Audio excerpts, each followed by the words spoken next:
My wife, Emily, had always been level-headed, calm under pressure, and razor-sharp when it came to legal matters. But Karen, the notorious HOA president, had a way of seeing threats where none existed. Our latest encounter proved that once again. It all began one Friday morning. Emily had gone outside to handle some property inspections at our lakefront cabin. She was wearing her usual professional attire, which included her subtle but official federal identification clipped inside her jacket.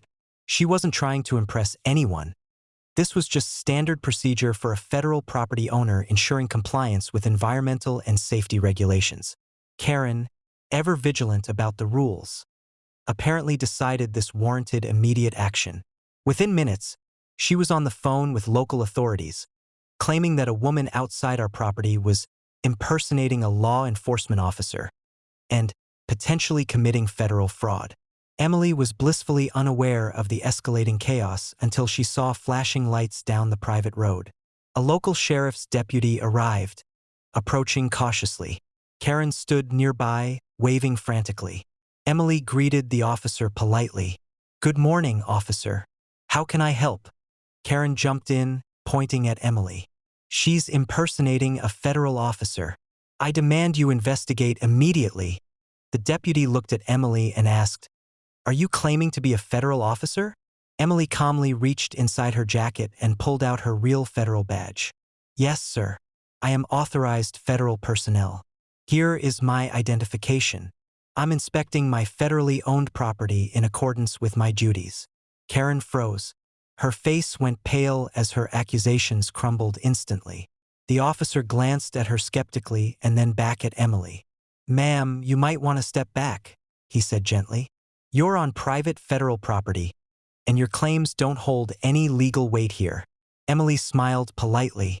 "Karen seems to have some confusion about property rights and authority," she said. "The only impersonation happening here is her assuming jurisdiction where none exists." Karen stammered, sputtering, looking for an escape. It's for the community. The community doesn't have authority over federally owned property," Emily said firmly, folding her arms. "And the next time you think about filing false reports, please consider verifying the facts first." The deputy nodded, calmly escorting Karen a few feet away while Emily continued her inspection. Karen's attempts to assert control over our property and over someone who actually enforces the law had utterly failed. The irony was delicious.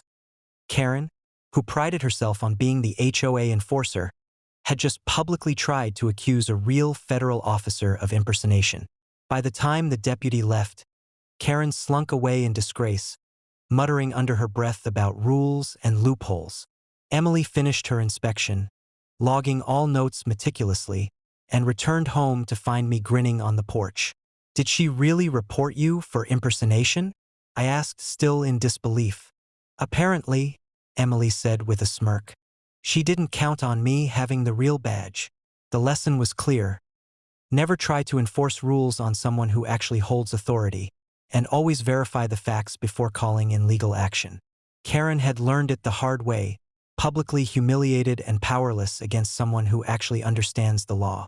Our neighborhood gossip soon circulated the story, turning Karen into a cautionary tale of overreach, incompetence, and the perils of assuming authority where it doesn't exist.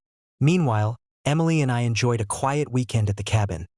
The real badge safely clipped inside her jacket and Karen's outrage left behind as entertainment.